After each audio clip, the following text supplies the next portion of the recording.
Morning, everyone. Jason Anthony here, live from the Fulton Center.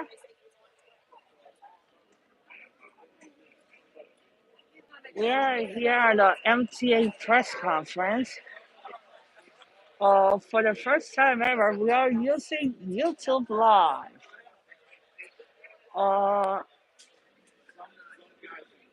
a few minutes ago, we busted a TW 100 liter tunnel channel at this same complex without mask. Totally busted without mask. So let's set the scenario, shall we? We are here at the Fulton Street subway complex.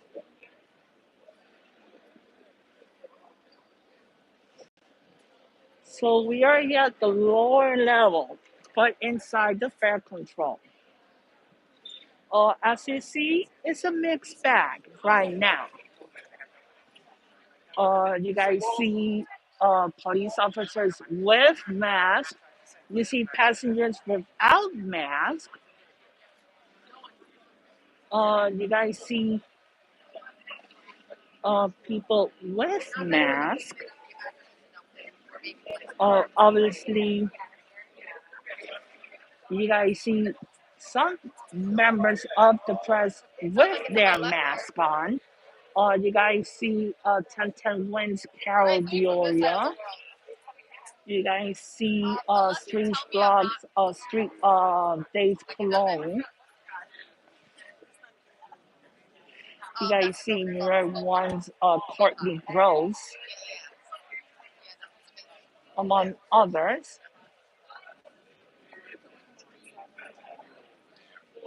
So basically, today, the MTA, New York City Mayor Eric Adams, and New York Governor Kathy Hochul are having a press conference here at the Fulton Street subway complex because yesterday afternoon, a person was stabbed at the First Avenue subway station along the Canarsie line at 2 p.m. Yesterday afternoon. And yours truly saw a homeless person smoking cigarettes inside a Brooklyn bound D train yesterday afternoon. So, the New York governor, the New York City Mayor Eric Adams, will, in conjunction, come up with a plan for those who are with any kind of mental illness. So the time is 10:25. The press conference is supposed to start in approximately 5 minutes from now.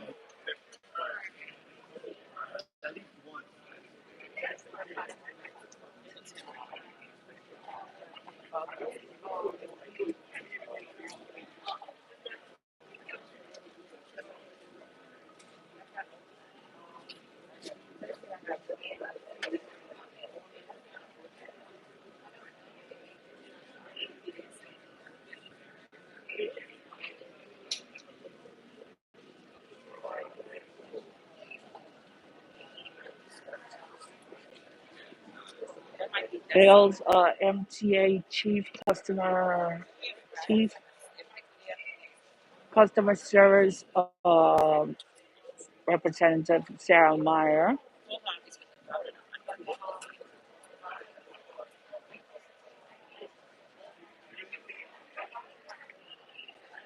There's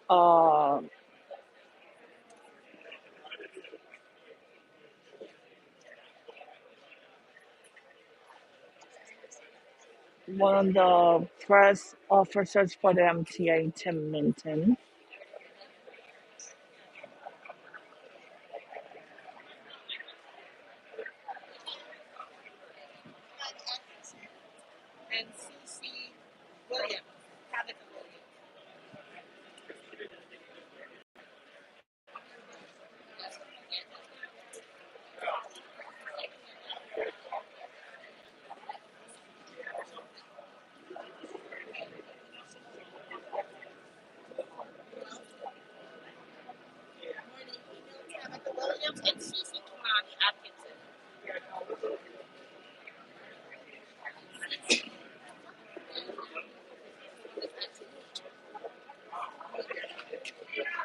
So we're waiting for the press conference to begin.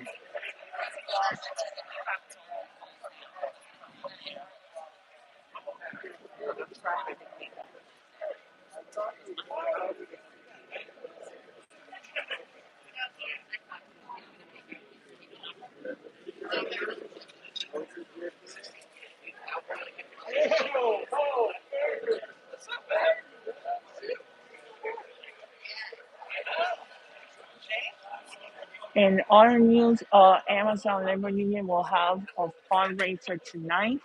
That will start at 6 p.m. at the People's Forum. That will be at 320 West 37th Street.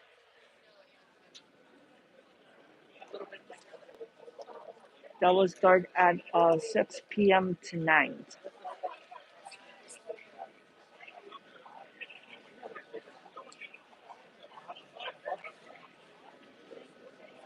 I don't know what the photojournalists are taking pictures of.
So the time is 10:29.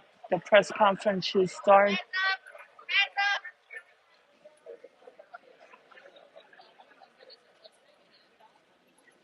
in approximately 1 minute.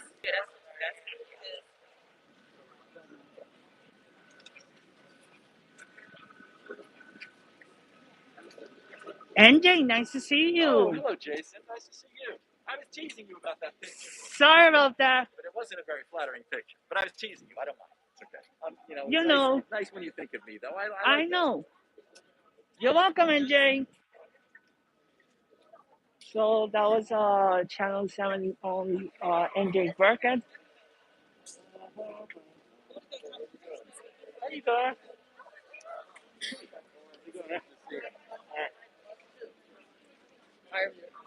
I'm fine, you? This is the first time I've heard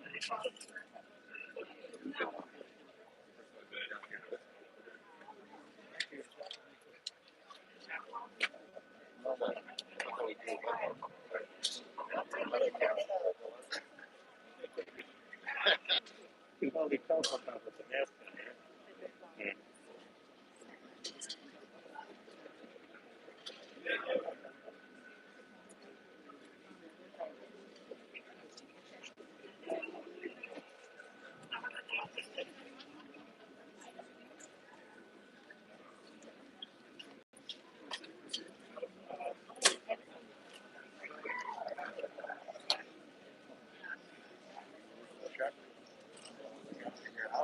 You're right there.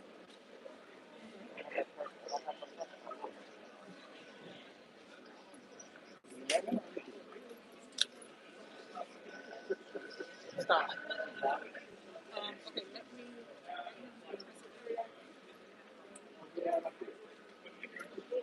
You get right behind the camera there. But that's fine. You should have left it or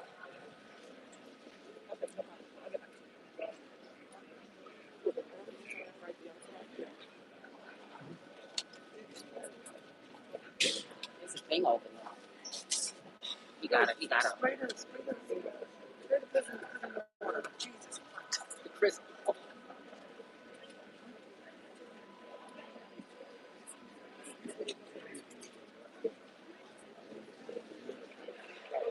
The press conference is today about 2 minutes now. Open it.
You're welcome.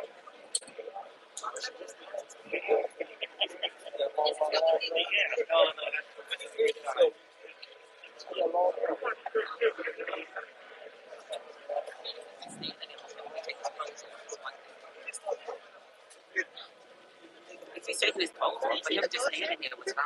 I told the cop to ask him. Remember, I spoke to the cop, right?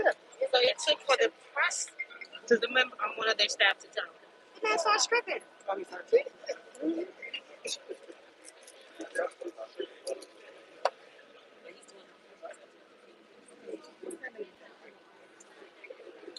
The press first? And then they went to get him. I think she wanted the press with the man.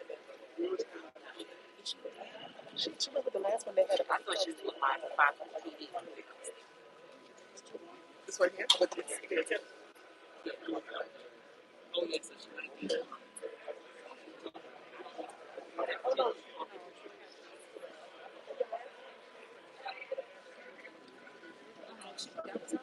Yeah, I forgot her name. She's the only one. Chris say it might be their sound system. That's the one it sound like them. He said it sounds like that's their sound system. That's I saw. okay. Yes.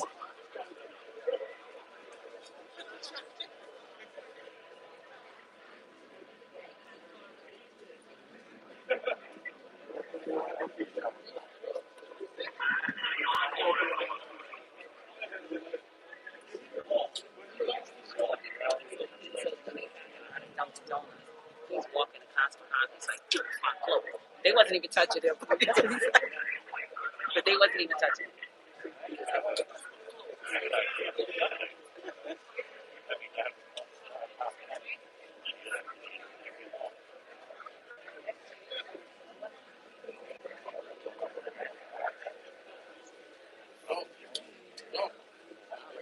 Oh, that's what's her name. Yeah. The press conference is about to start.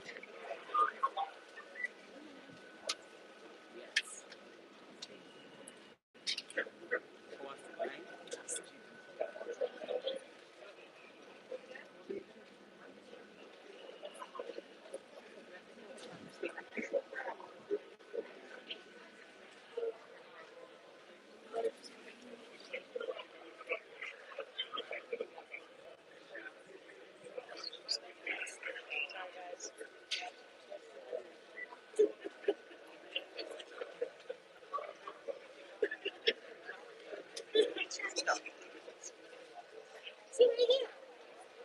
Oh, she right there. I thought she went in. I went down. I started. Exactly.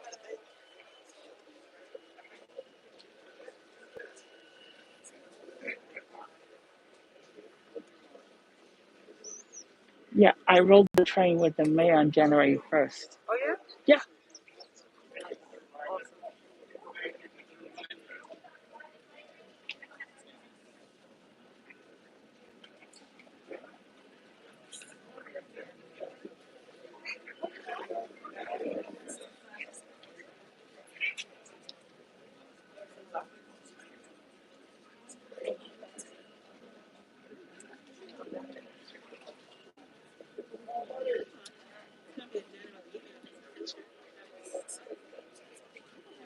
morning.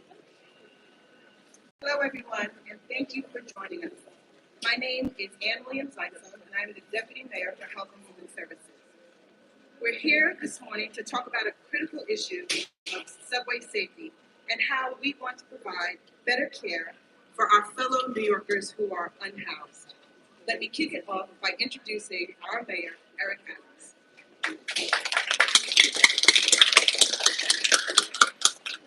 Okay, I'm sitting a little bit. Grinding, focus, no distractions.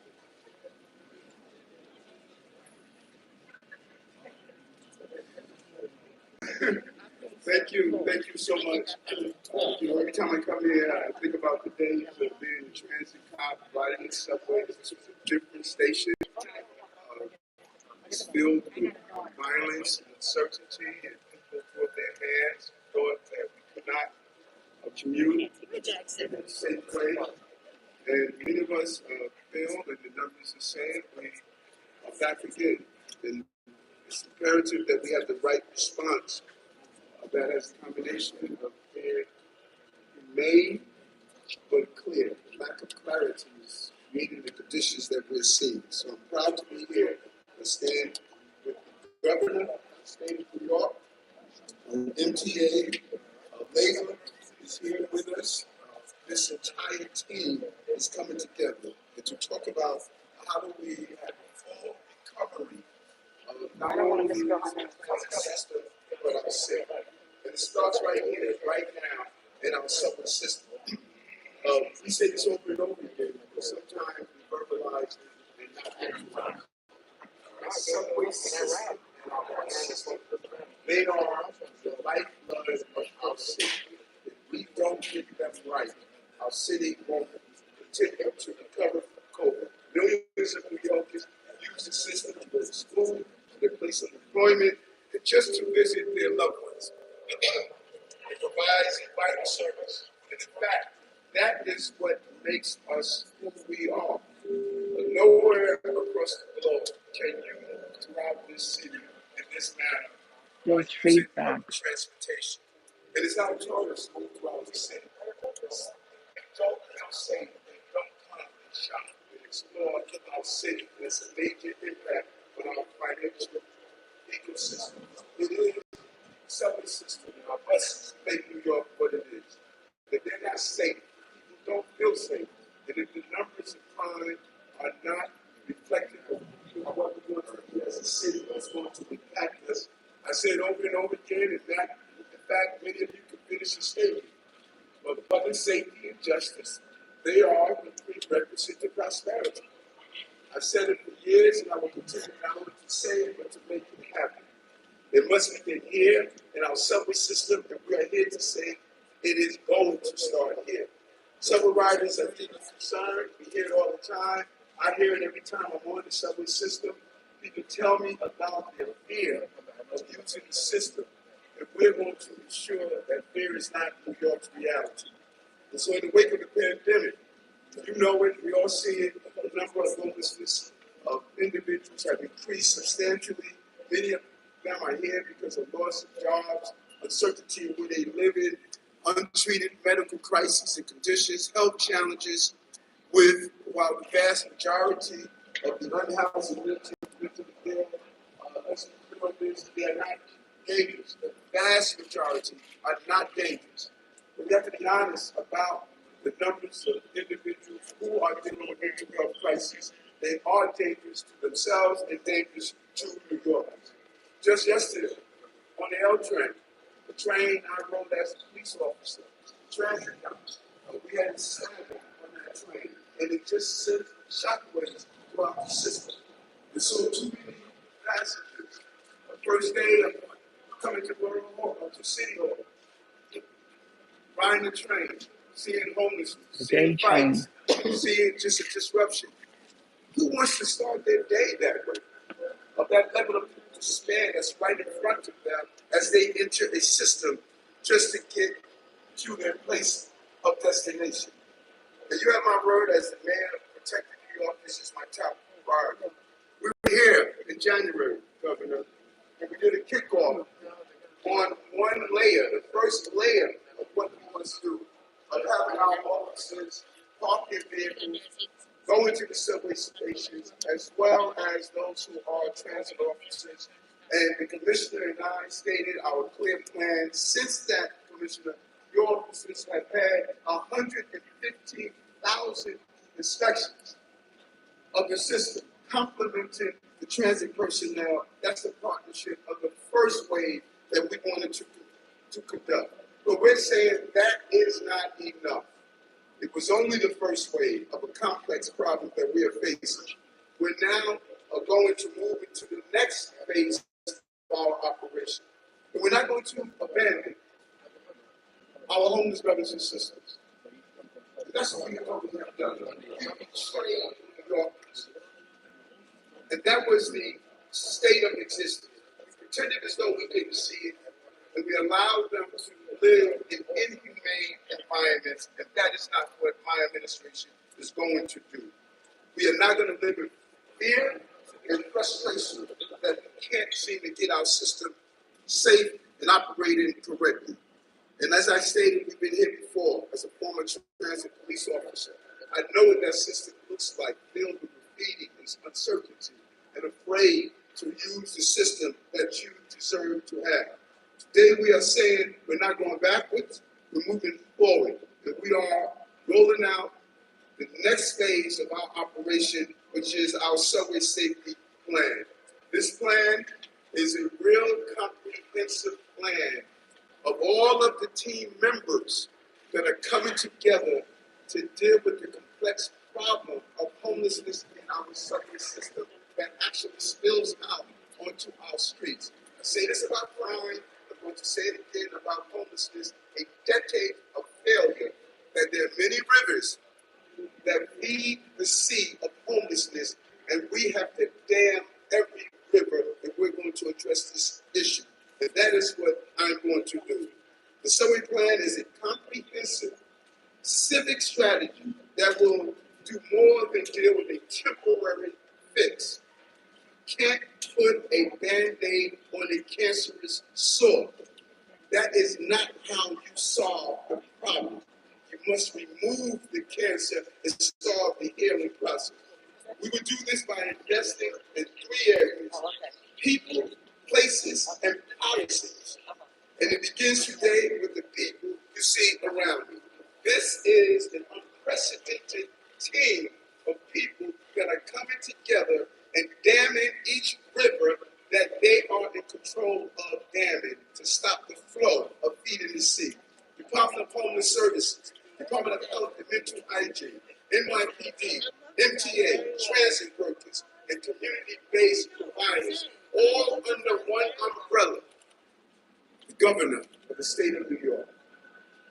We cannot have a better person to be here to help us navigate this crisis we are facing. You stood with me in January. I thank you for standing with us today to send the message that we are unified on having a safe, productive, affordable, reliable transit system. These are people with lived experience that understands how we navigate and build the dams on these rivers. Because people are the key to connections and change. There are people, according to the cross-agency response that was needed to turn back decades of disinvestment. Decades of disinvestment. They will be coordinating a case-by-case approach in helping New Yorkers. They will start with deploying the new joint response teams that will reach out to unhoused New Yorkers in our system. Their mission to connect those in crisis with immediate contact and care. But they will do more. The initial contact will be followed up with housing and support. And they will not stop there.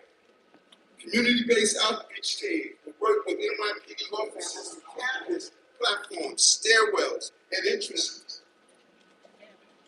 We are not going to wait until someone shoves a person onto the tracks. We're being proactive, and we're going to engage New Yorkers who are unhoused or dealing with mental health crises. And our new neighborhood response units staffed by clinicians and peers would address high-need communities. We know where they are. There's one case where a woman has been living under a stairway in this system for months. It's just not acceptable. Not under my administration. That is not dignity. That is disgusting. But that's not who we are as a city. Starting next week, New York will see the teams in action. You will see it right away. It will include transit hub teams, end-of-line teams that will work with the MTA and NYPD to serve high-priority areas. The train ends at the end of the line. Someone is on there with shopping carts, clothing, bags, sleeping, unkept. That's not existing anymore. It's just not going to happen. They will prevent people from riding the trains back and forth all night, as though we don't see them. And most importantly, they will be reaching out to connect homeless New Yorkers to places where they can stay. Going forward, we will no longer give an option to exist in this system in this way. Now it's mandatory. The system is not made to be housing. It's made to be transportation. And we have to return back to that basic philosophy. If someone is in physical, emotional distress, we can't leave them on the train for their own safety and the safety of others. That's a betrayal. We must intervene and get help. In addition to these teams, New Yorkers will see an increased presence of NYPD in trains and on stations to ensure that we are keeping the quality of life that we expect. Officers will enforce key elements of the MTA and New York City Transit Authority rules. There are rules. There are rules to ride in the system. That's right. Andy Byford, the former head of the system, Ooh, we miss him. when he came here and did a tour, he said, "Y'all let people sleep on your trains?"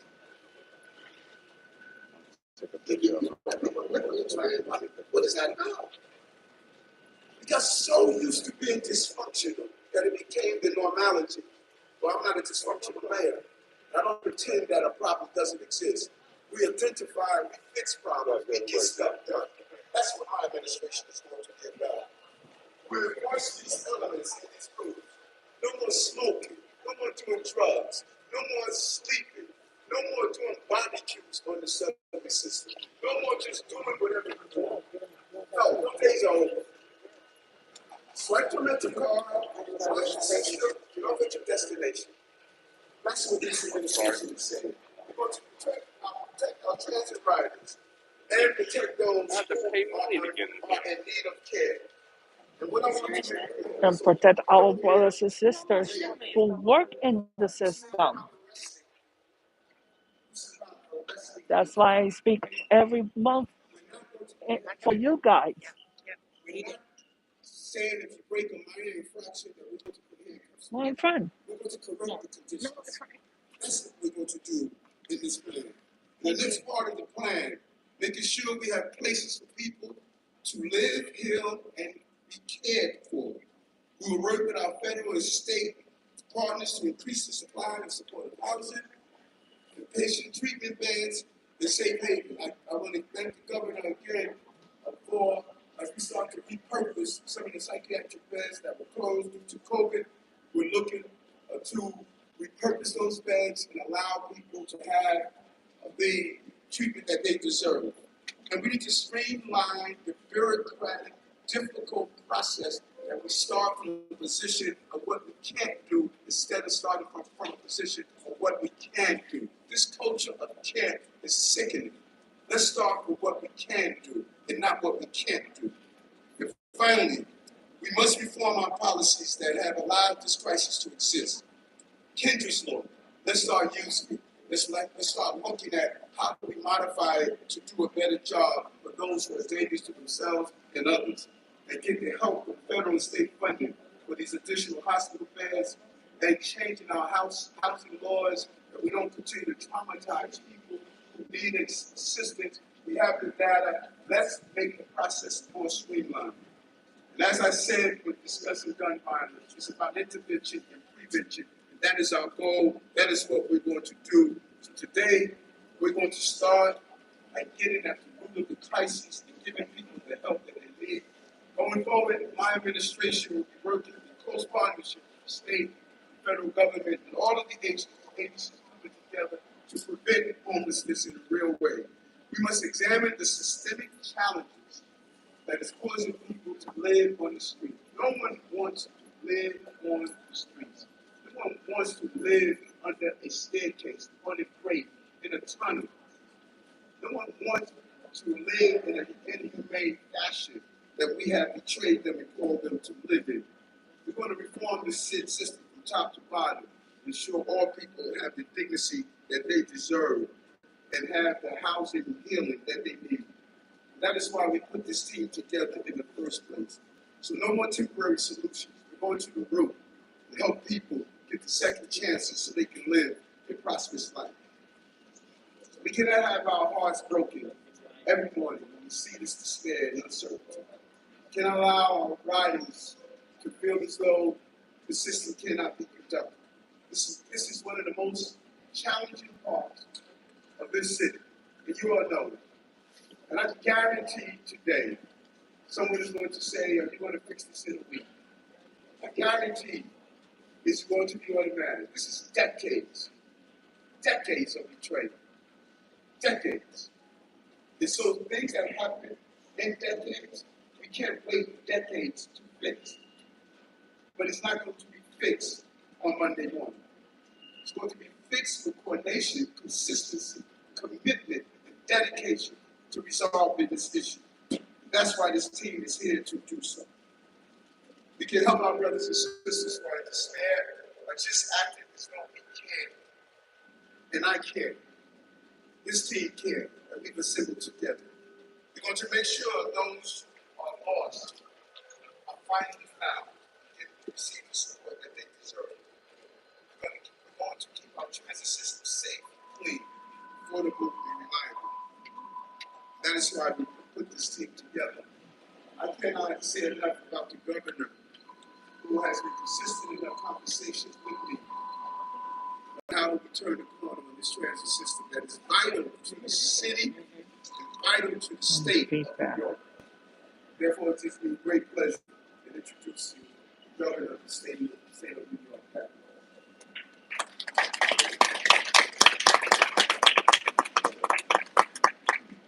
Thank you for your powerful words of commitment to address a problem that has been a long time simmering. I have one message for New Yorkers. We can and we will do better. And it is because we have not had the collaboration, the partnership, the willingness to roll up our sleeves and work together as a city and a state for far too long. And as we said, we gathered here on January 6th. That era is over, and this era of working together is what will take us to a level that New Yorkers have not seen before, unprecedented cooperation that will lead to real results. And this may seem like a problem, which is too tough to tackle, but I do believe, as the mayor does, we've assembled the best and the brightest and most committed public servants to come to solve this. We will accomplish what New Yorkers deserve, and that is a safe ride on our subway system, at the same time recognizing the very real humanitarian crisis that has been unfolding before our eyes for far too long. Individuals deserve better as well. So I want to thank Mayor Adams for his willingness to work so closely together. Our Commissioner of NYPD has done an incredible job, Commissioner Sewell. Dan Oliver, who has been bringing us ideas on how to make the MTA more welcoming, more inviting, people want to be here. And I want to thank leaders of the labor community, particularly Tony Tom, and all the TW workers who showed up day after day after day, not worried about their own safety during the pandemic. They worried about the safety of the riders in our buses and subways, and I want to thank them in particular. And to all the other members of our team, Dr. Anne-Marie Sullivan, our commissioner of mental health took her team into the subways, went up to individuals to find out what was going on in real time with our homelessness problem. I want to thank her for literally being so hands-on and bringing her ideas to us as well as the other members of the team. We have a common objective. One, we have to bring this city, this state back from this pandemic. And as I look at the streets, and I was a little bit late, and I apologize to the mayor because I'm always on time. I had to jog a few blocks because the traffic was getting heavy. That's all right. I need the exercise. That being said, it does look a lot better than it did a year and a half ago, when these streets were ghost towns. So we are coming back, but we want people to leave their cars at home, get back on the subways, and join the 3 million New Yorkers who've already taken the step to do that. Down a little bit, we'll hear about this from Jano. We need to get up to at least our pre-pandemic numbers of 6 million. But this is a very positive sign. But it's counterintuitive for someone to say, I'm home, done my job, I can't stay at home looking Zoom anymore, it's time to come back. At the same time, we're seeing headlines and stories about individuals, Asian women who go down the subway and literally their back against the wall because of the very real fear that something can happen to them. And so we're going to change that mindset. New Yorkers are a little cynical sometimes, and you do want it done yesterday, and the mayor's right. We need some time to execute this. You could The you could bottom go line to is the that we back. have plans. We know what we're doing. Make sure that the public is aware of our efforts. And I thank all the riders who are here today. People walking. This is a sign of life that has been missing for far too long. And we're coming to this pandemic, and our infection rate statewide is about 2.5%. We're getting there, my friend. We're making tremendous progress. In the meantime, all the issues that rose up their ugly head, they've been simmering under the surface for far too long. Now they've risen up, and we will address them. So I want to talk about some of the steps we're going to take. One is that we talk about mental health challenges. And what I want to talk about is how we're going to address the regulations that the Office of Mental Health, and Dr. Sullivan will talk about this, the regulations. But we need to talk about what's involved in removal and involuntary commitment for the highest need individuals who truly demonstrate that they're taking care of themselves. That's a cry for help. That is a cry for help. And so people who are suffering from extreme symptoms can be a danger to themselves and a danger to others. We need to issue regulations that will give those who witness this behavior, those who are in the subways, the law enforcement, other individuals, our teams that we talked about, bringing together, the experts, give them more authority to take some steps to get people out of those circumstances and into a place so they can begin the healing. And this is long overdue. We see New Yorkers clearly suffering in plain sight, and people have long thought that the rules and regulations required to be just left there and ignored. That's not how we treat God's children. You have to give them hope, give them treatment, provide. They're there because they need help. And that's exactly what we're going to do. So we're issuing new regulations, identifying what we can do to help people get the help they need before something happens to them or an innocent bystander. Also, we talk about why aren't there more beds available? If someone does need psychiatric care, where are the beds? During this pandemic, for many reasons, like some surge and lack of reimbursement that's satisfactory to the hospitals because they need more money to cover their expenses. We have about 1,000 beds that should be fully functioning, 600 in New York City alone. So what we're going to do, we've agreed to an increase in the Medicaid reimbursement. The state share will be a 10% increase, and the federal government, we're asking to match that. So it'll be a 20% increase in how our hospitals are reimbursed when it comes to providing psychiatric beds. And when we overcome that barrier, the gap between psychiatric and non-psychiatric beds and make it closer, that creates the right incentive to say, yes, let's get them filled with the people who need the most help. We're also proposing $27.5 million for psych beds statewide. As I mentioned, an increase in what we have right now. Also supportive housing beds, another 12 million for 500 supportive housing beds. And also, here's the challenge. You have all the beds you want, but if they're not staffed by professionals, it serves no purpose. And we have a shortage of healthcare workers. That's why in our budget, just announced a few weeks ago, we announced a $10 billion plan to shore up our healthcare workforce and support our hospitals. But within that, when you peel back, who takes care of these people who have the greatest psychiatric mental health needs? We have a severe shortage of psychiatrists and psychiatric nurses. So we're putting nearly $10 billion on the table for recruitment and retention, even helping them pay off their student loans and saying, come from other states, come from elsewhere, go to this profession because your fellow New Yorkers need you. So that's an area we're going to be announcing up to $150,000 in loan forgiveness for these individuals. Also, our safe option support teams, our SOS teams. Yes, we want to have at least 20. There's about 8 to 10 on each team. We have our PFPs out. There's a process we have to follow. But in the meantime, we've had volunteers from all kinds of state agencies who've stepped up, vetted with our New York City partners to be literally in the subways addressing. I expect to have that taken care of shortly. So basically, we know it's a big problem. It's shame on us at this moment in time if we don't turn over every single stone, find every possible way to deal with this. Whether it's making sure that people feel safe, that the laws are being enforced, critically important. Even codes of conduct. We'll hear from Jano about this. Yes, there are rules. They just have been ignored for far too long. And also public safety, getting the guns off the streets. Another one of our priorities to work together for that objective. And dealing with the homelessness crisis. And as human beings, we all have a responsibility to use our resources, use our talents, use every level of government to deal with this problem for the individuals involved and also for the security and peace of mind for people, not just in the subways, but on the streets of New York, the streets of upstate communities, because we need to do this. This is what government does. We take care of people, provide the resources to look at this done. So we hear the New Yorkers, we hear New Yorkers, we hear about it all the time. That's when I'm jogging down the street or walking down a little slower. People come up to me. This is how I stay engaged. They tell me their fears, they tell me they're worried, they have a baby stroller, a couple of toddlers and infants. They say, we want the old New York back.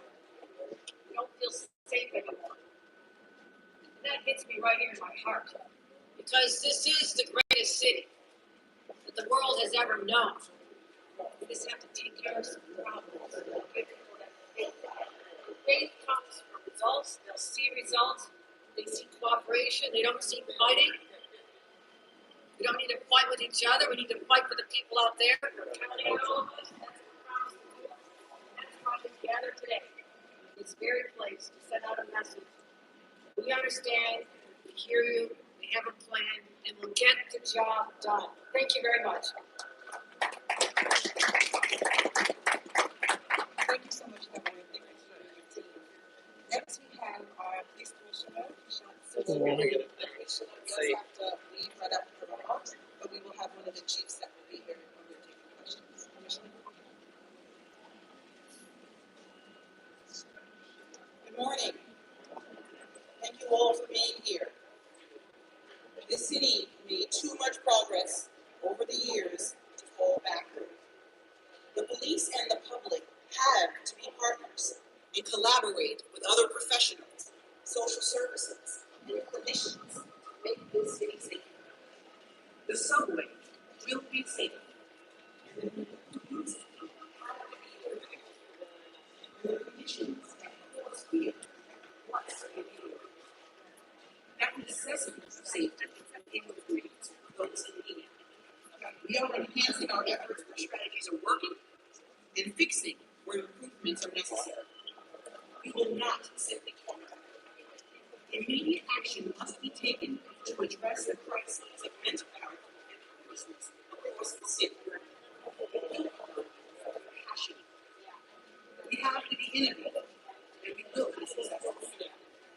As we emerge from the pandemic and look to bring workers back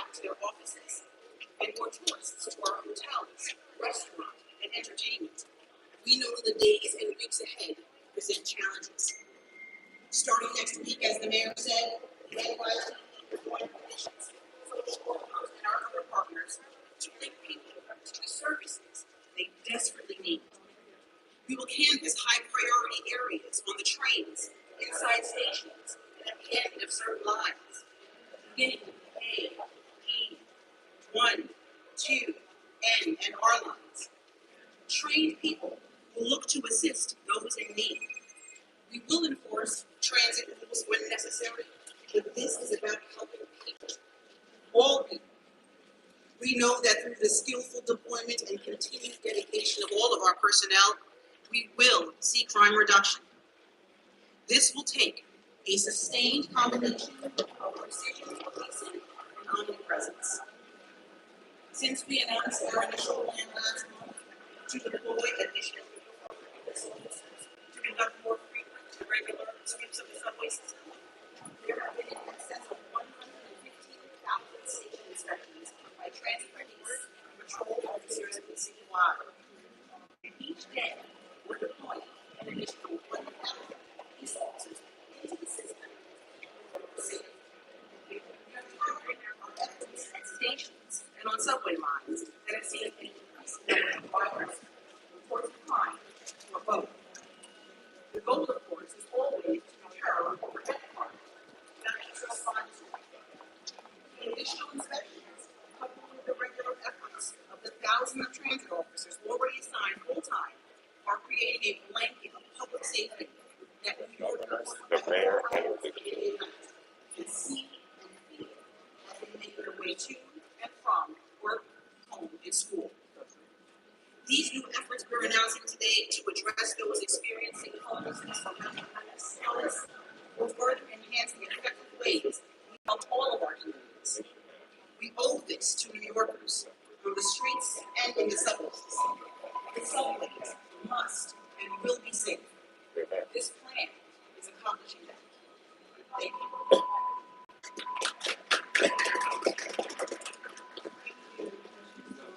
I'd now like to invite to the podium Chairman of the MTA, Ken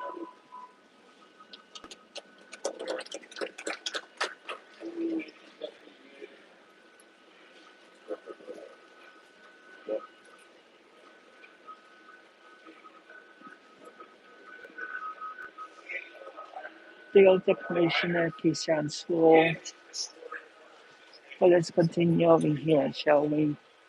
Measures announced today are important, they're necessary, and they will address the issues that we're all seeing in the practice. The NYPD is an amazing partner for us. They handle the policing of the entire subway system. And now, with the city promise, the mayor's promise, to step up enforcement of that MTA code of conduct. And I want to thank the mayor for pointing out that we actually have a flyer and it summarizes the rules of safety. That enforcement commitment is a game changer. Making sure that we have a safe system is key to winning riders back. As important as the commitment that the governor made possible to keep fair It's no cost. We know New Yorkers don't need to increase the cost and they're trying to find their way back. The subway rule violations cannot be ignored. That means, as the mayor pointed out so well, no more open drugs, no more smoking, no more oversized shopping carts, no more sprawling out across the front. To our abusive, to our staff, to the heroic transit workers, or to riders who are yelling and ranting. We want them to get help. We know that they must need help. But they can't stay in the subway system. We're coming back fast from COVID, as the governor pointed out. We had 3 million riders day after day. That's a 50% increase from where we were just a few years ago. That's the Omicron. We want to keep up that momentum. Not only from a financial but the government has made clear it's key to the larger economic recovery of the city and the state. We all have a part of that. Yes, even the public, our riders, can get involved. As the saying goes, see something, say something. If you see someone who needs help, call 311. The city system, the 311 system, has now been configured to enable response to reports of homelessness and people who need service. If it's an emergency, call 911. can also let the MTA staff know by using the help points on every platform or by messaging the MTA on WhatsApp. We actually look at it all the time. We're going to be planning, we've already begun putting signage all over the system to let the riders know how they let us know so that we can work with the city and professionals who are being deployed in the system to reach people quickly. I just have to say, I'm incredibly moved on behalf of the riders of New York to know that the mayor and the governor are here today making this kind of commitment to make this system safe and feel safe.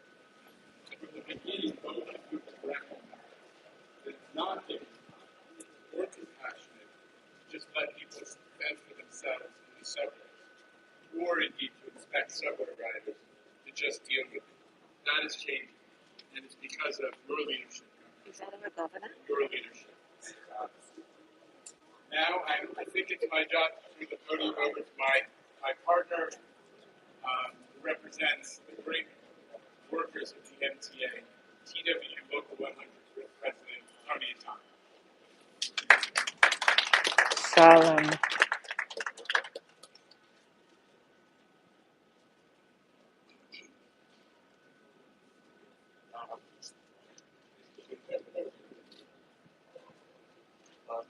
What a difference a few months makes. The governor, the mayor really care about taking care of this problem.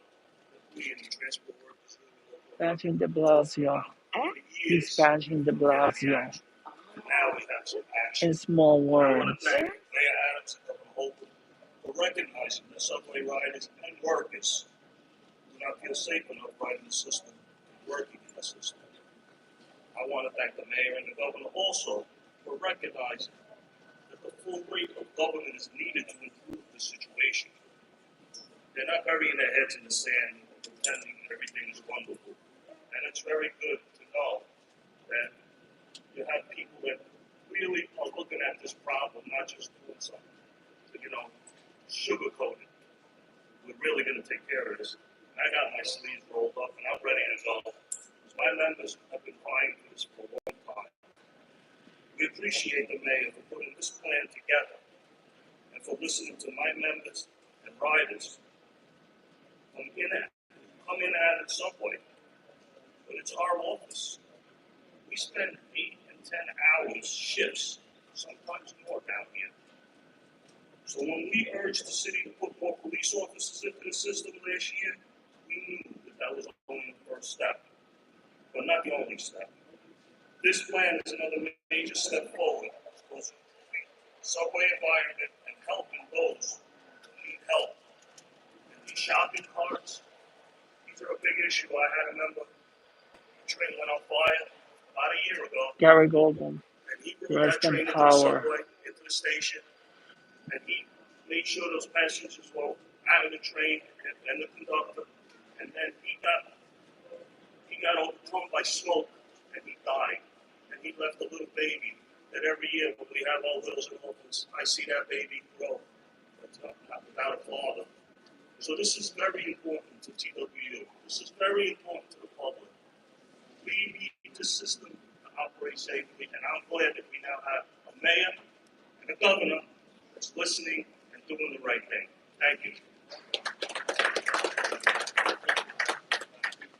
Thank you, Tony. And people like you that make me proud of you. We're so grateful for all that you have done for us. Next, I'd like to bring to the podium our incoming health commissioner, Dr. Ashwin Prasad. Good morning. Try to be brief and running over.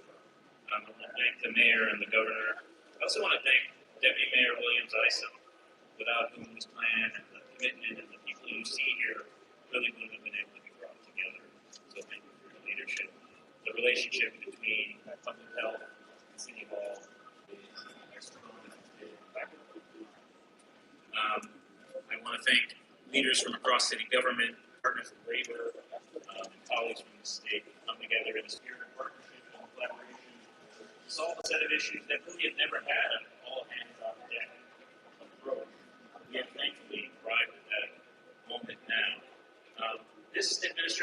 is indeed a public health administration. When the mayor talks about prevention and intervention, when the mayor talks about going upstream to pricing, that is the essence of public health. It's about the problems that get stemmed and solved before you see them. This is a very visible and complex problem that has a number of upstream roots. That this plan is the first step in addressing. To interrupt seemingly unending crises, hospitalization, isolation, and for far too many even incarceration for unhoused people with severe mental illness and substance use issues. We must address the root causes of our broken health systems and housing systems that have failed them for far too long. This is the start of a long-term process of putting a stake in the ground for the future, to turn the page, to take a fresh look at one of the most complex and challenging health and social problems that we face as a city and a nation. But remember, this is not just about solving a quote-unquote problem. This is about proactively reaching out to support our brothers, our sisters, our friends, and our neighbors, our fellow New Yorkers, members of my family. I have had and have lost loved ones to the effects of severe mental illness and substance use issues, and this work is deeply personal.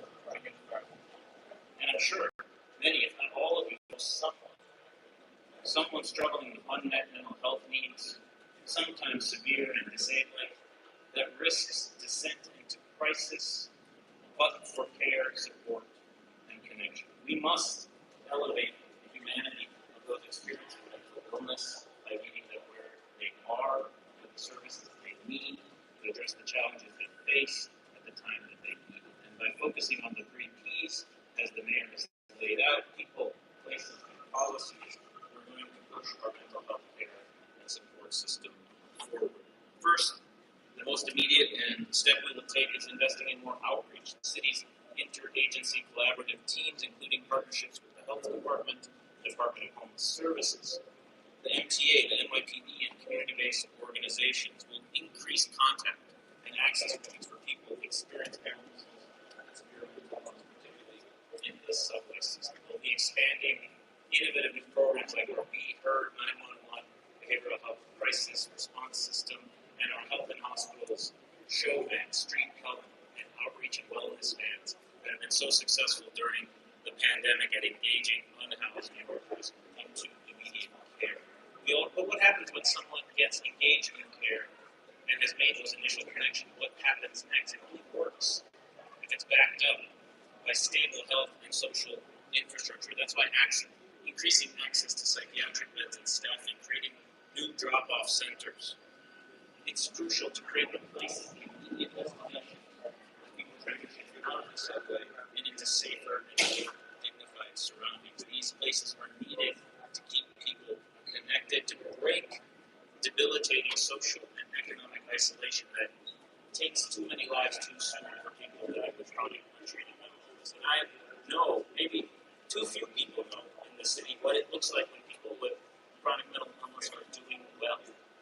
I've run an organization for the last several years called Fountain House, the National Rehabilitation Program, founded here in New York City over 70 years ago, founded to serve exactly this population. I've seen firsthand the power of connection and community, providing good health care and stable housing, and transforming lives, not only reducing negative outcomes like hospitalization, incarceration, and homelessness, but positive outcomes like employment and education.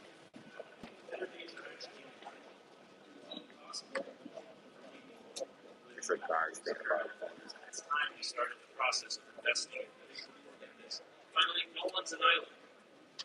Our experiences are shaped by the systemic inequities and the larger policies that create and perpetuate them. That's why New York City will continue to revisit its own laws regarding care and support for unhoused people facing mental health and substance use challenges. But we can't do this alone. We did not get here overnight.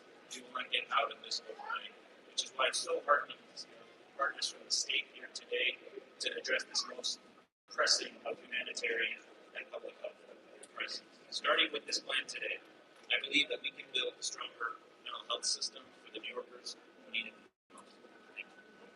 Thank you. They're telling me to hurry up, but we have one last very important voice, someone with a unique perspective whose voice needs to be included in this conversation, and then we will take questions. I'd like to invite to the podium Sharon Stevens.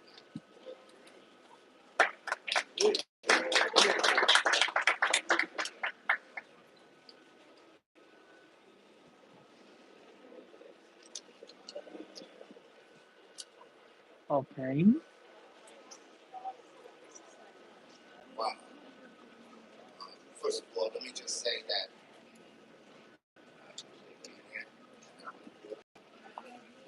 also it is a little triggering too, because I'm the guy that was on the train, that's sleeping on all of those trains.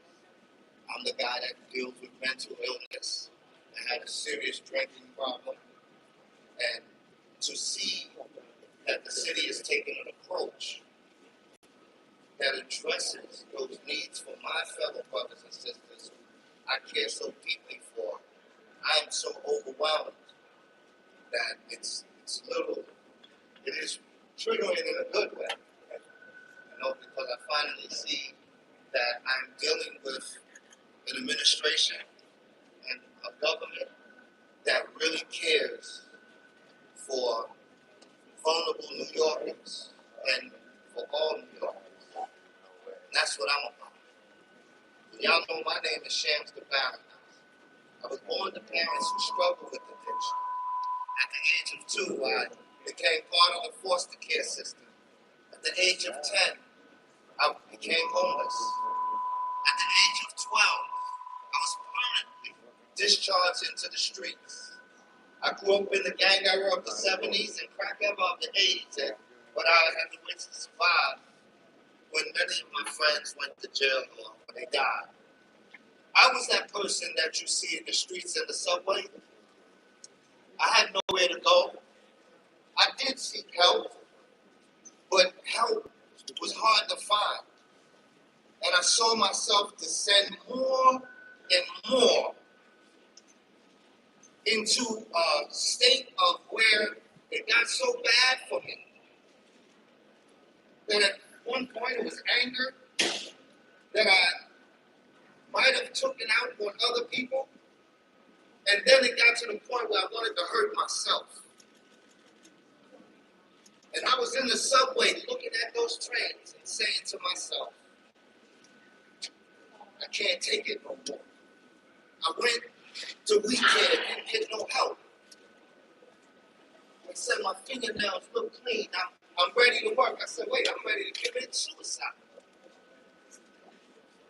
And so today I'm seeing we're not going to have that no more.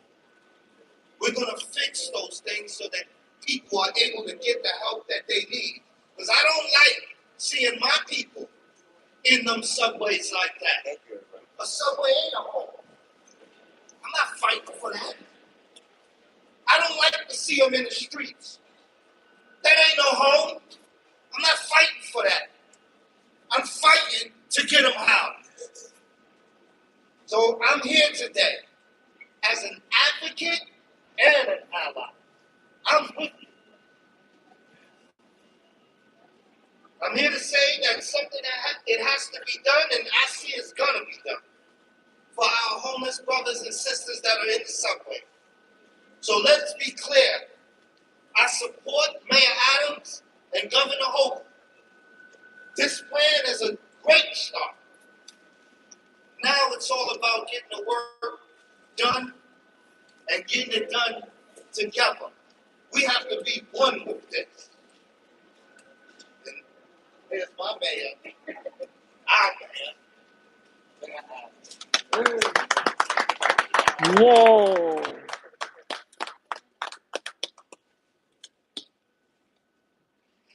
What's the mayor going to do?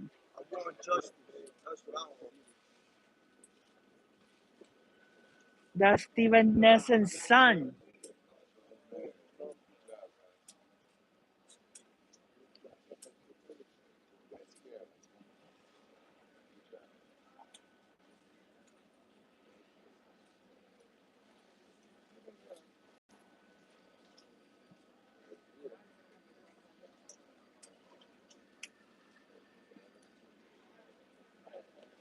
Whoa,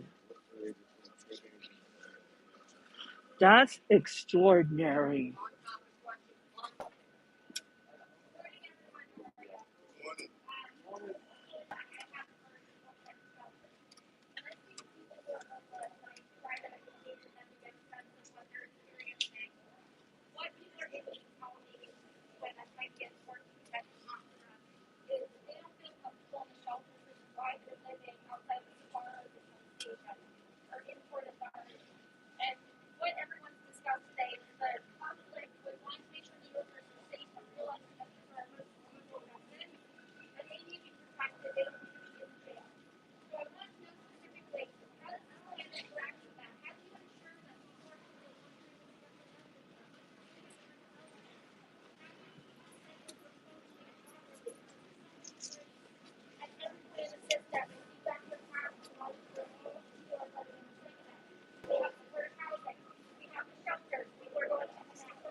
This is our press conference, so you just do whatever you want. I'll let you know when you're not doing well. You're doing well, so just flow. It's not theirs, it's ours. Okay.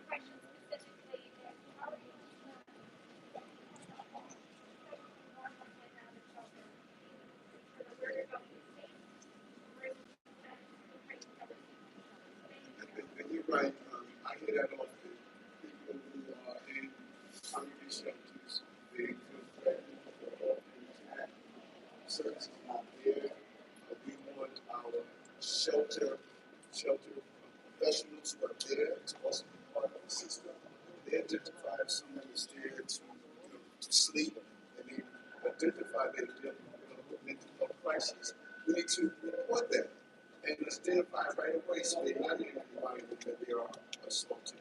And as this plan continues to evolve, we have to do a better job of making sure everyone that's in a shelter should not be in the same type of shelter. There may be some additional needs that must be carried out.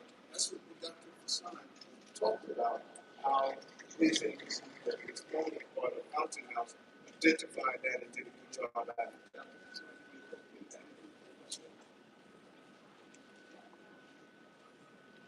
I think that is the central question. How do we get to a place where we've got a coherent system where these cracks start to get closed up? And this plan is the first step in that process. But make no mistake, there are issues with our housing system, our supportive housing system, getting people into supportive housing, getting them in a timely fashion. Our DHS team does a DHS and DSS team does a fantastic job. They have running our shelters, and they need much more stable community-based psychiatric care.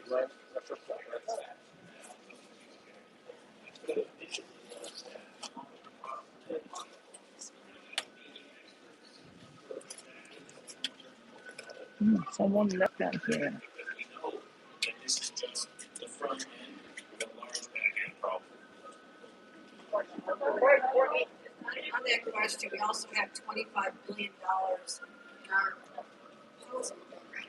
$25 billion, unprecedented amount of money proposed in my first budget, going through the steps of the legislature by the end of March. I hope and expect we will pass a plan that will have $25 billion committed to over 100,000 affordable housing units, of which 10,000 will be supported housing. That is not a short-term solution. I'm not trying to say it is, but that is, as you heard, a longer-term solution. And I do believe as the pandemic abates, the fear of going into the shelters, which need to be made much better themselves, but for the last 2 years, the thought of going into a congregate setting during a pandemic is fearful. So I understand why during these 2 years we've had fewer people doing that. So I think that's going to turn around as the numbers get better. Well, it's a short term and long term. I want to go back to what you said. It's so important. I'm going to take your question. And we need to look at how we're doing housing.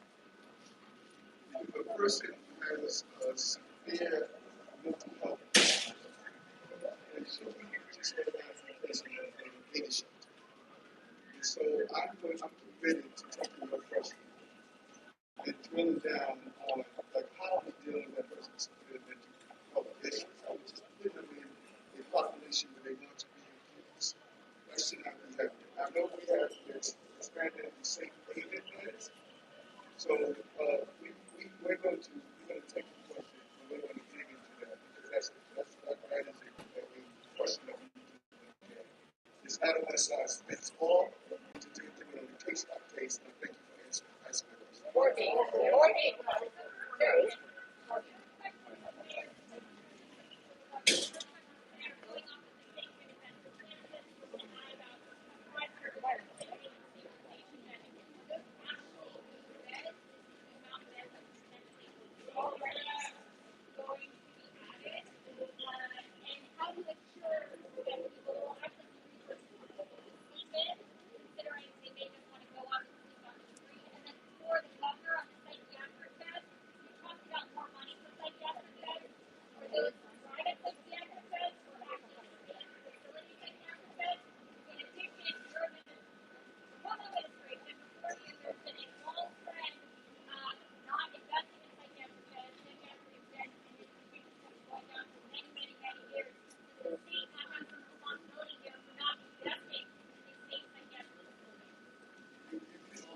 Always tell how severe the problem is by the event of questions that was. So it's obvious that we all realize that this is a crisis. We all feel this way.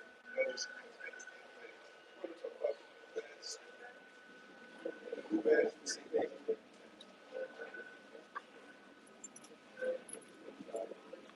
Thank you, Mr. Mayor. Gary Jenkins, Commissioner for Public Services.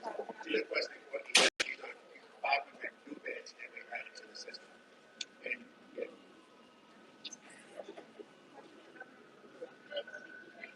Half of the question, there's Article 28 community-based beds, and one of the reasons why are not beds available now, but I believe can come online very soon, is that we've had adjustments made during the pandemic. We had a staffing shortage of every level of healthcare worker, as well as the reimbursements have been wildly unsatisfactory in my judgment. That's why my administration, it is a new day in how we handle these issues. We are increasing the state share to those facilities by at least 10%, and the federal government will match that. So the gap that exists right now between what they're reimbursed for a psychiatric bed versus a non-psychiatric bed doesn't make it attractive for the hospitals to accept more people. And all of the staffing crisis I mentioned earlier, almost $10 million for improvement and retention of local service those beds, the higher skill level of psychiatric nurses and psychiatrists. So that's what the plan is. Dr. Mary Henry Sullivan, who is managing this, is happy to answer any other questions on it. Dana?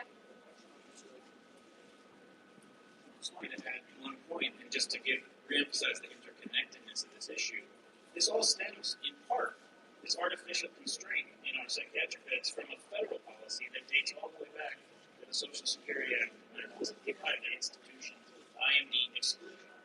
Right, that basically says if you have more than 16 beds in an institution, we will not reimburse you for inpatient psychiatric care. That's an artificial constraint that gives no incentive for health systems to expand access to this care. And Dr. Sullivan's an expert in this issue. And add more to that, but we have to work with the federal approach.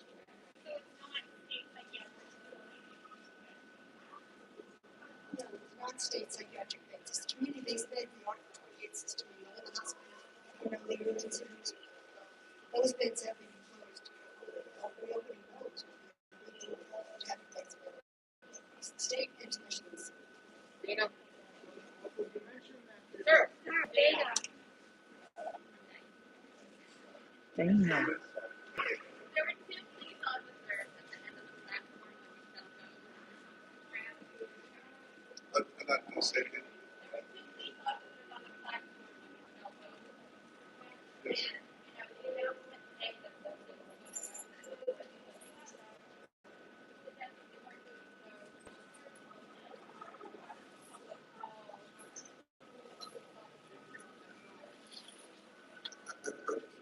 said there were 2 police officers. Okay.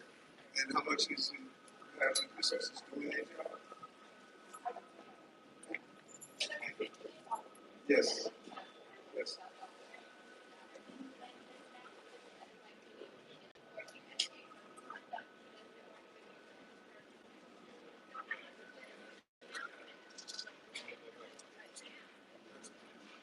First of all, that's your question. Because here's what we have been doing lately. We've been sending good signals. We tell police officers to do their job, someone jumps the turnstile, we say, you know what, we're not going to enforce it. Police officer goes and say you cannot live on the subway system. Then all of a sudden someone walks around with a camera and say, look what he's doing, taking someone off the subway system. So we're telling the officers, we want you to do your job, and then when we do, they do their job, we criticize them and attack them for doing so. So what I'm saying today to the men and women who are on the subway system, like I was, I got your weapons. Do your job. This is what you're supposed to do. Exactly. And we're not going to allow the naysayers to tell you because you're doing your job that all of a sudden you're going to become under scrutiny and sometimes being hit with departmental charges. That is not happening. You do your job in a respectful way that you're supposed to do it, like I did it, then we are going to make sure they get the support that they need. When I did it, and I ejected people that was disruptive, I didn't have iPhone. And so these officers are now going to be told, because my chief, Jason Wilcox. you can do your job.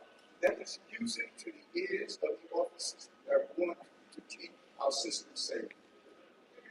You want to ask something, Chief? You feel free to hold the stage. So I'm just going to, a few points in reference to your question. Just, we are thankful we know that the mayor and police commissioner have the fact of all this is that these folks have a control to enhance our patrol coverage. So rules of conduct is something that every transit company is aware of, knows rules, and does enforce the rules. So year to date, our arrests are up 45%. That's all. 10,000 deaths on for infractions. So we do enforce the rules of conduct. We do work hard to maintain order, and then we will continue to do so. And I'm thankful that we have the support of the administration in that endeavor. What we're talking about with the homeless initiative is something different. And I just want to we are a dedicated stakeholder in this plan. Our officers encounter the homeless every day in the system. And our officers are going to physically ride the trains with these teams. We're going to support them. We're going to be at the end stations to help them when they take people off the train to get them the services they need. And as I said to my officers, transit and patrol, we engage in this, is to treat the homeless with patience, with compassion, and as a dedicated stakeholder in this team, we're going to work hard to diminish the sense of nobodiness that the homeless often feel. We're going to engage them in a way that makes them feel that they are a significant member of our population and a significant member of us. We're dedicated to that. We're very happy to be part of this initiative. One other aspect I just want to talk about, we're not just going to create a small cadre of officers dedicated to the safety. Quite the opposite. All 2,400 members of the train crew, from myself on down to the next patrol alone, we're on the trains right now, we're on the platforms right now, on the partners in this area, and we're determined. Huh?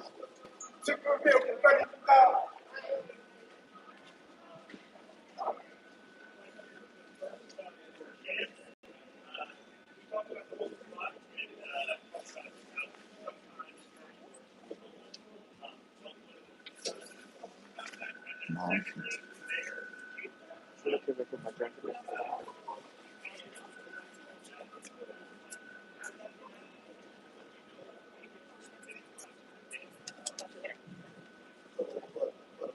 me.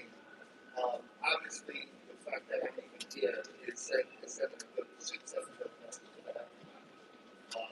I've been working with to begin with, and also with the new administration, just to basically formulate ideas based on my lived experience. And I'm always in the streets, always out there talking to people. But now, so people have different. What I know from my own experience being raising my son in the shelter system, family shelter system, and then in the senior adult shelter system for about 4 or 5 years, mostly being congregate shelters. Those places are definitely dangerous places as they stand, most of them. And so, if you're listening to what the plan is saying, basically, there's going to be a increase in the shelter.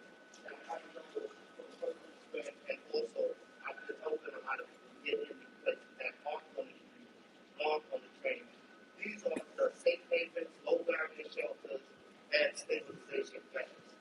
These places are options that I'm seeing that many of my friends will not enter a congregate shelter. They're interested in going in those places. So obviously, for me, the investment into more safe havens, more stabilization beds, and other types of dwellings and the reimagining of the congregate shelter system is where I believe the administration is going. And we just, like the man said, we need the time and the resources with it, state funds and stuff is coming. We just need the time to let that happen, because it's not going to happen overnight. But I'm definitely confident in my own experience that the people that are on the streets and in the trenches, my brothers and sisters, those people will leave if they're given a better option. They don't want to be there. They may not want to go in a congregate shelter, but they don't want to be there. And we just got to give them a better alternative. And I think that this administration and the state is committed to that. And that's one of the reasons why I'm here. I just want to clarify something to the question. There are certain issues that aggravate a factor that identify somebody who consider this they are not in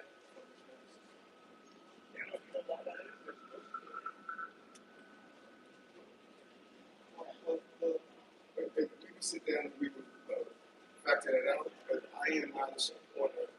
You're pushing the problem to the streets, and you create a negative encounter with those who maybe we sit in this for failure. And if you're saying you don't want to use the system, then how do they get to the places they can have their low income withdrawals? So we're going to look at that, but we're going to make sure the rules are enforced. I think that's a part of the issue.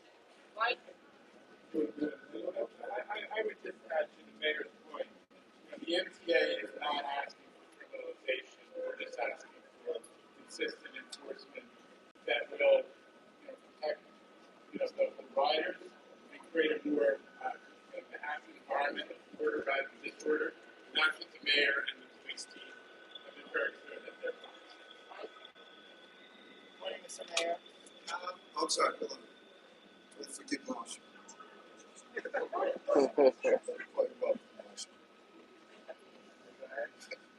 Not really. You got some trick questions.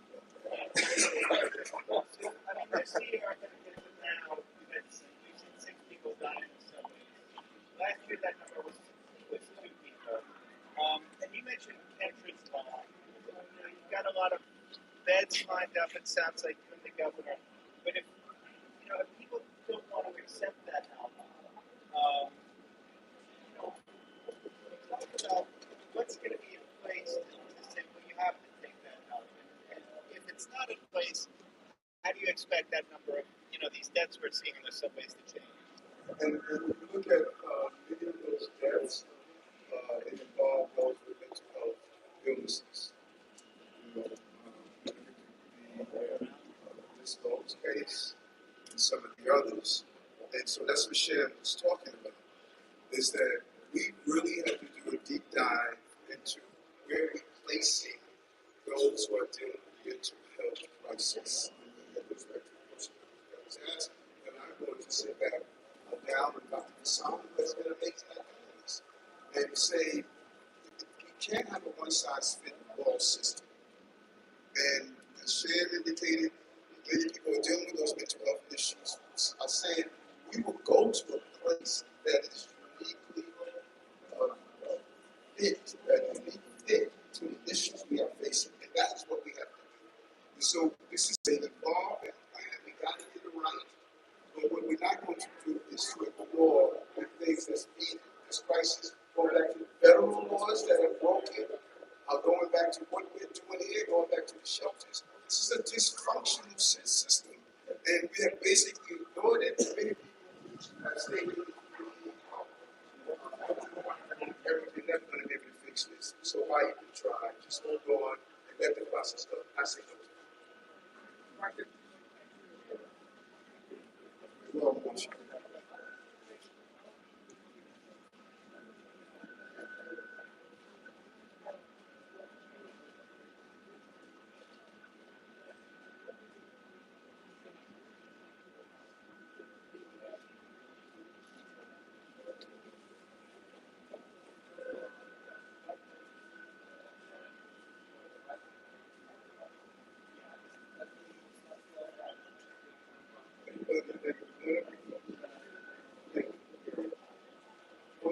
question is how do you force people to get their help?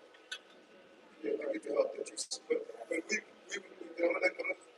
gonna let Dr. Katz say respond. This is what the problem has been based on my observation. That we have become enablers to those who need help. What do I mean by that? Why are there so many tents under bridges and in sidewalks, on the streets? Why is someone living under the stairs? Why we look and know this person is dealing with a mental health issue, yet we allow them to just do so in places that they shouldn't? We can't stop people from sleeping on the street. We need to re-examine that, in my opinion, and that is something that we need to get support from in Albany.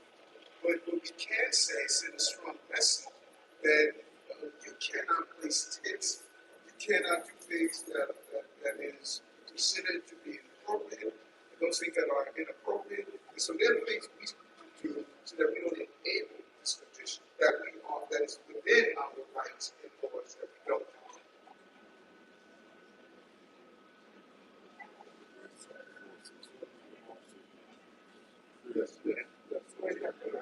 I'm going to do it with my partner.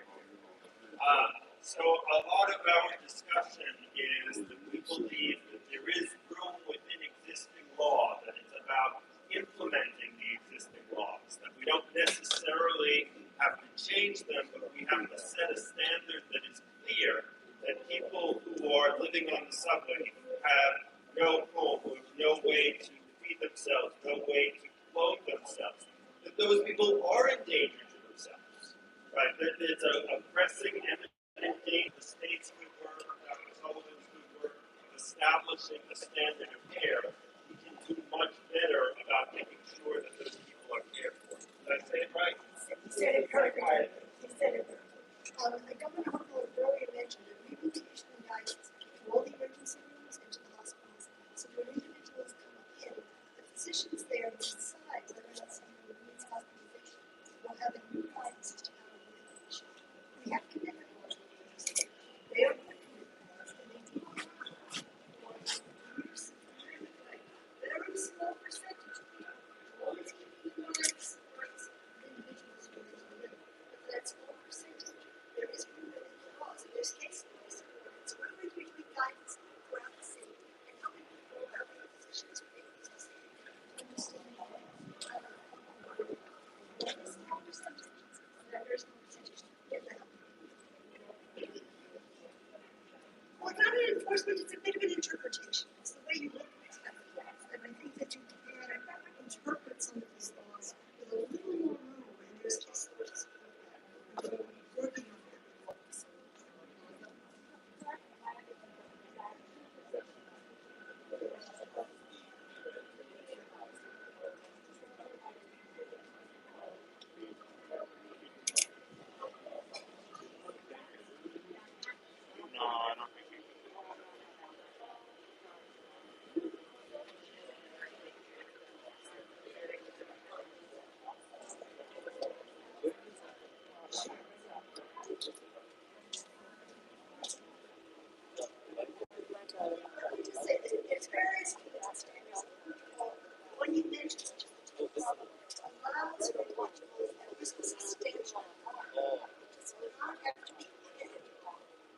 And that is something to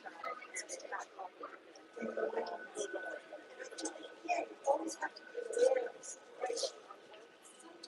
Someone's less and they fall into that stage. Into a position in my neighborhood.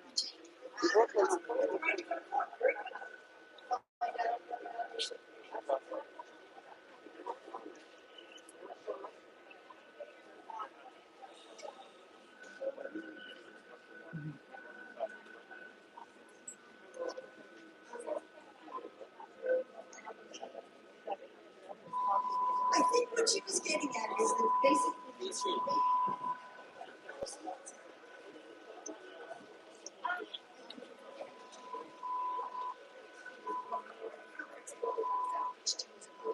you're making some of this very, very tough decisions. So I think what she's talking about is getting the full picture, and that informs the decision made about whether or not cameras was needed or times and military.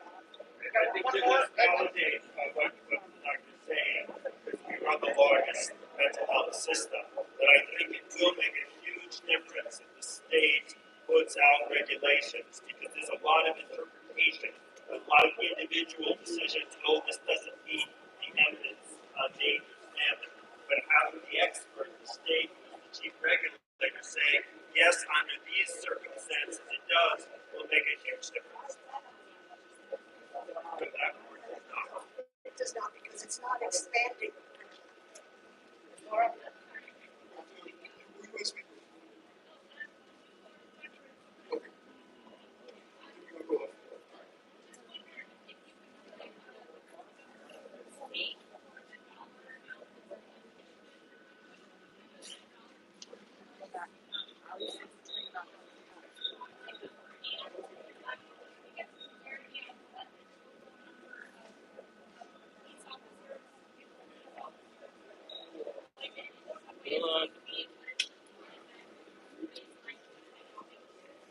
Okay, so we get to the exact dollar amounts, but maybe to make sure you get that second number of police officers.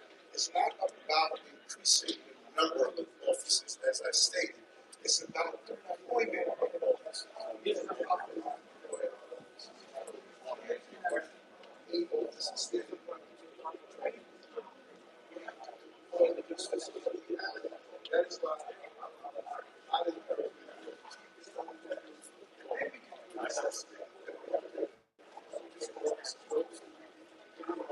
yes, part of our course right now. Officers, correct. Is it 20? Some more calls.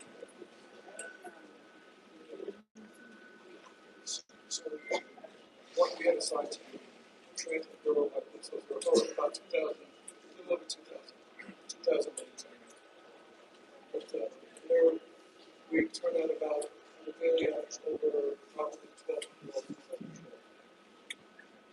But what's really important to know is the supplemental coverage that we're getting both enhanced patrol coverages from also the vertical patrol becoming 75 Someone left up there. into the system to they go to the radio, they go out to the platform, they look around to make sure everything's good. We're talking about nearly 5,000, almost 900 so far since the inception of this year throughout the system for patrol revenues. Top that off with an additional 60,000 station house inspections for various patrol officers that are on top of what's already stationed inside, whether on the train or the platform. So, I mean, the three words that I've expressed from day one to my training officers, that looking for them to do is uniform trained patrols. Out there, look around, go on the platform. You need to be seen. Say that. They say transit cop, their very presence makes them feel safer. And that's exactly what we want to do. And a perfect example of that was when Christina was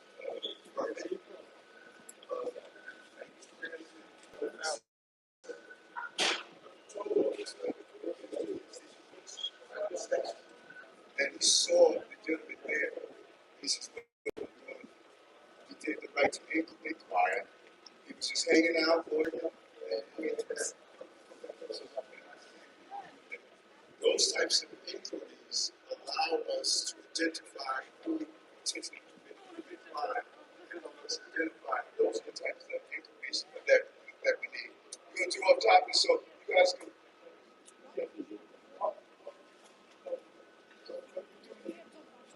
So one of the controls that we're talking about, this is also Chris Aflaro from the 5th Precinct, who joined small control duties is in the transit system trying to enhance control coverage and approximately for the transit to lead engages suspects.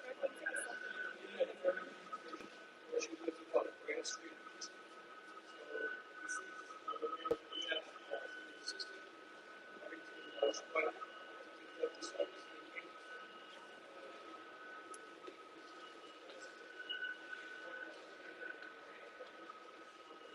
You know that you wear your mask.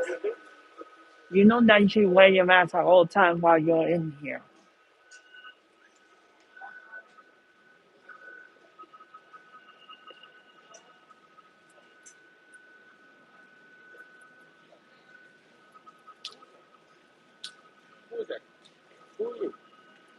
Who am I? I'm a transit advocate who attends MTA meetings. I'm a watchdog.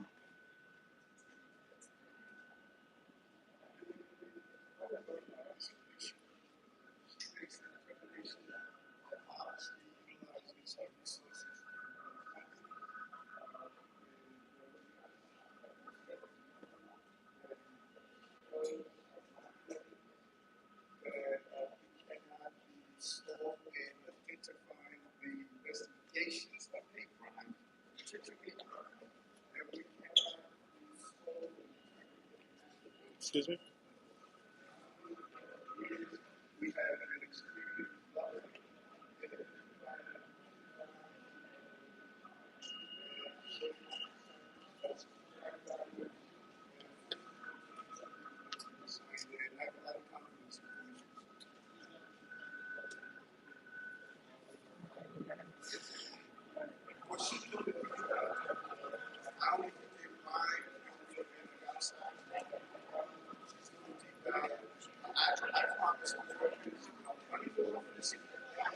Come on, stand by.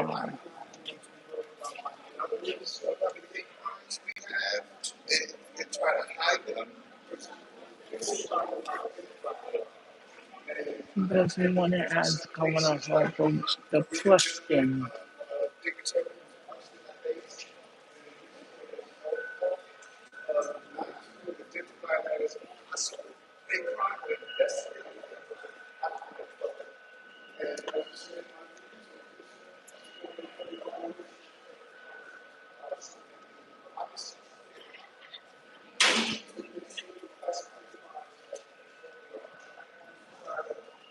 Hide if a particular crime is going on in the city.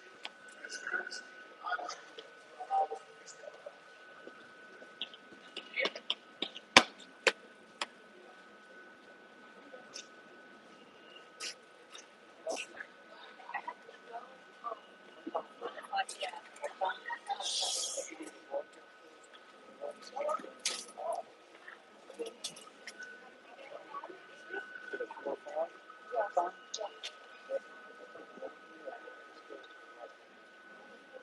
yes, and I think it's a big mistake.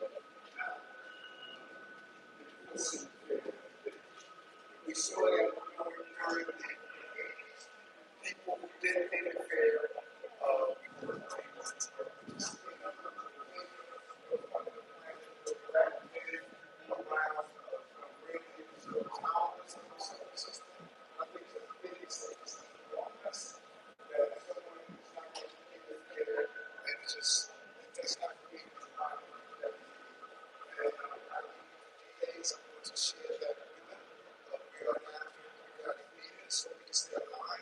some people say, well,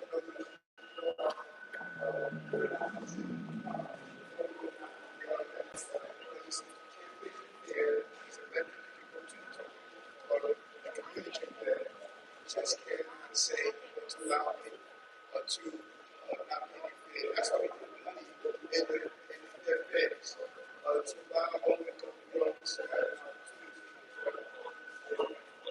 But I think we need to end that is a violation of the rules, and we need to follow the rules.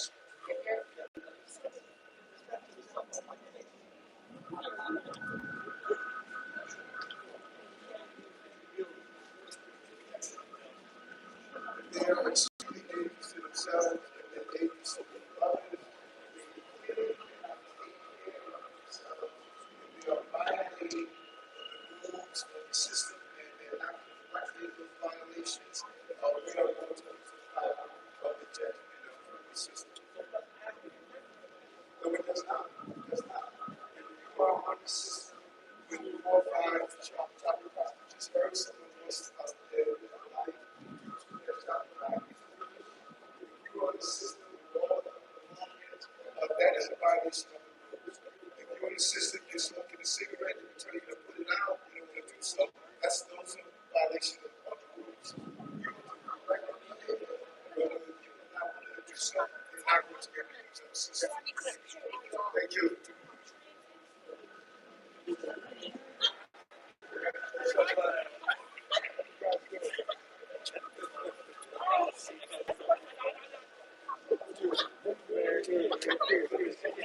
There you go, the mayor.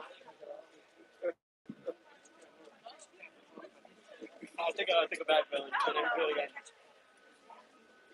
Thank you so much. Mayor, here we go again. My man. I got an update for you. January 1st, you were the first constituent that I came in contact with. I got an update So for let you. me take some pictures first. Sure. Good.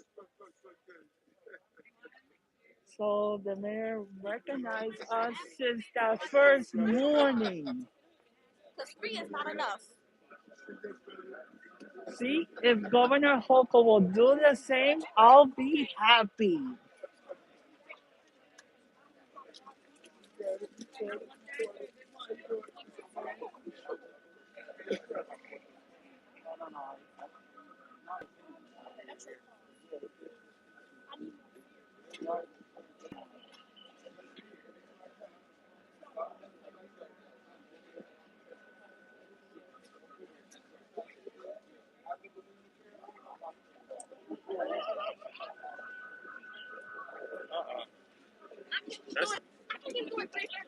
Oh, you're talking about you're for school.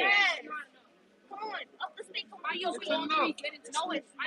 How you use 3 go to the school? We go from Queens. Come from the Queens. Yes, I take the train. All right, so you guys should get 4.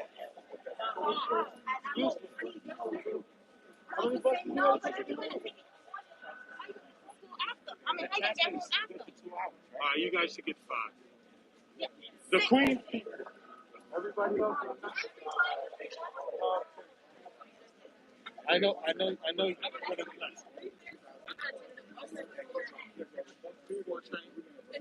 get on the train, train back.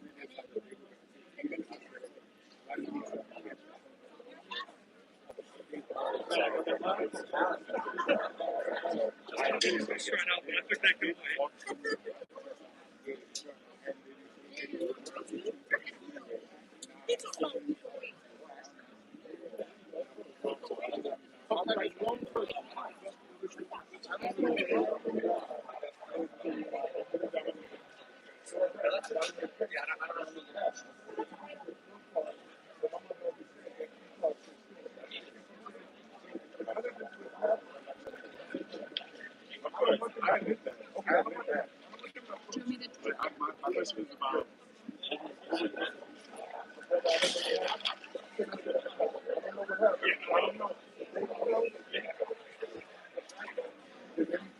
Excuse me, madam.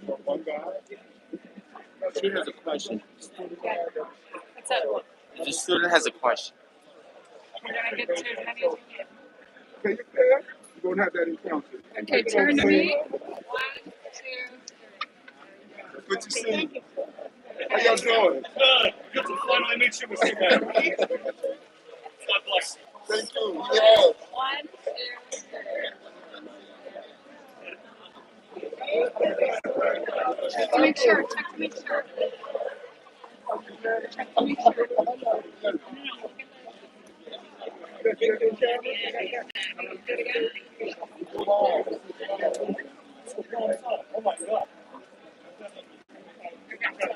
Sorry, 1, 2, 3. We're gonna make your food challenge. Make sure that the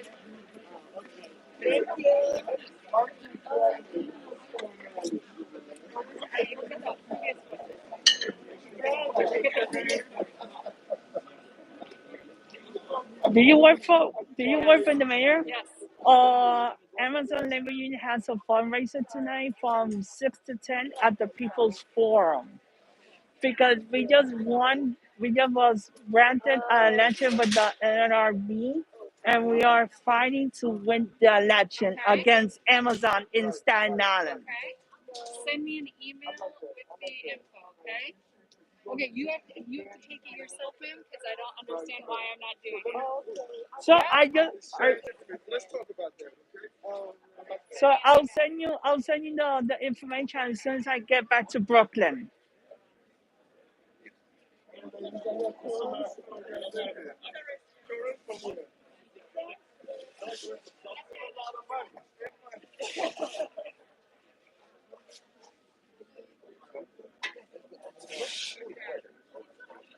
Thank you, Mr. Mayor. Good meeting you.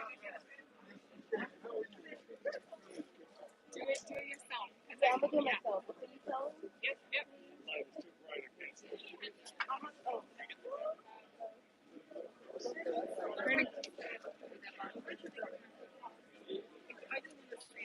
Okay, I can't do it now because I gotta run, you know. But here's my son. He would love to hear. What's happening with you, man? You get 3 or 4 shots. Okay. So Mayor, I got an update. I got an update for you. We just granted. Where have you been? Yes, haven't seen you in a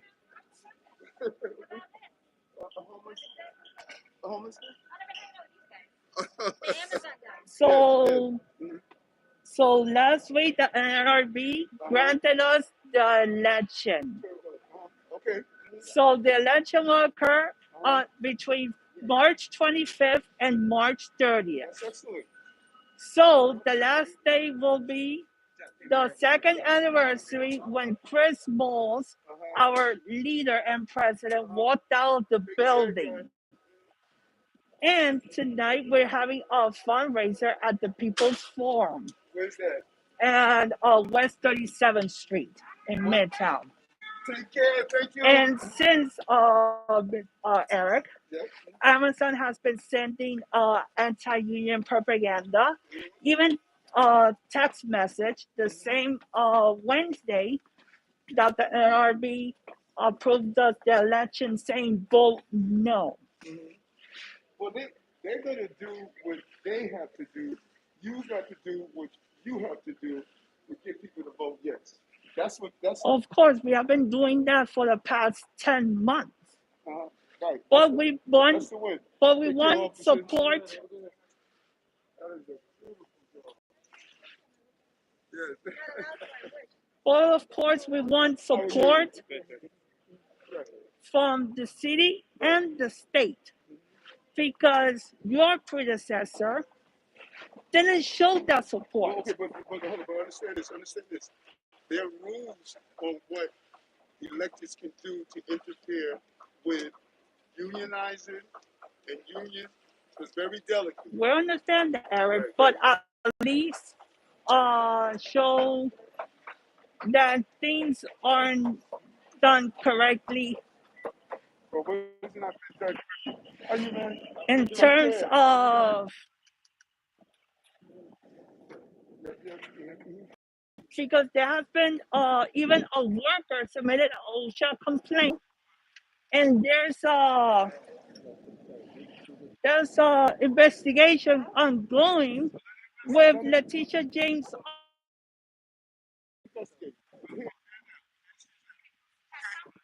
Just finished a full press conference. My mind is full. can always talk about this. Now's not the time. We Okay? we understand, Eric. We understand. Listen. Now is not the time. I heard you. We walked together, but now I gotta get on the phone and make some calls. Now is not the time to have this long conversation. Okay? I gotta make phone calls. Gotta catch up to other people. Got other things to do. Okay? We understand, Eric. But at least, but we wish you the best of luck. But at least you guys heard Eric Adams. Subversive language there. What's up? No, but then we. Well, to be continued. This has been Jason Anthony Pinero from Lower Manhattan.